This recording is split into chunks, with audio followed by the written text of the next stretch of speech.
Hello বন্ধুরা, welcome back another new blog. শুভ সকাল সকল বন্ধুকে আমার। আর এই হলো আজকের বাইরের ওয়েদারটা। আমি চা নিয়ে একটু বারান্দায় আসলাম তোমাদের দেখানোর জন্য। সূর্য ওই যে উঠে পড়েছে, আকাশটা আজকে খুবই সুন্দর লাগছে দেখতে। আর অন্যদিকে আমি রান্না বসিয়ে দিয়েছি, শেষ একটু ভাজি হয়ে গেছে। এই করলা ভাজি করছি আজকে। করলা ভাজির একটা আলু এবং একটু পাঁচফোড়ন দিয়ে ভাজি করে নিয়েছি, এবং অন্য আর একটা ভাজি করছি ঢেঁড়স ভাজি। এই যে এটা একটু একটু চিংড়ি মাছ দিয়ে আর পেঁয়াজ দিয়ে ভাজি করছি।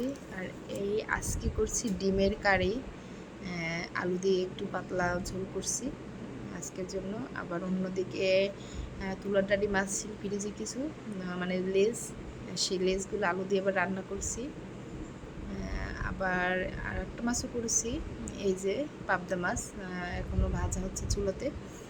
এটাও আজকের জন্য করব, দুপুরে খাওয়ার জন্য। এটাও ঝোল করব। এই যে পাবদা মাছ ভাজি হচ্ছে, ভাজার পরে ঝোলে দেব। এই তো ঝোল আমার পাবদা মাছের রেডি। কালারটা ভীষণ সুন্দর আসছে, খেতে অসম্ভব সুন্দর হবে।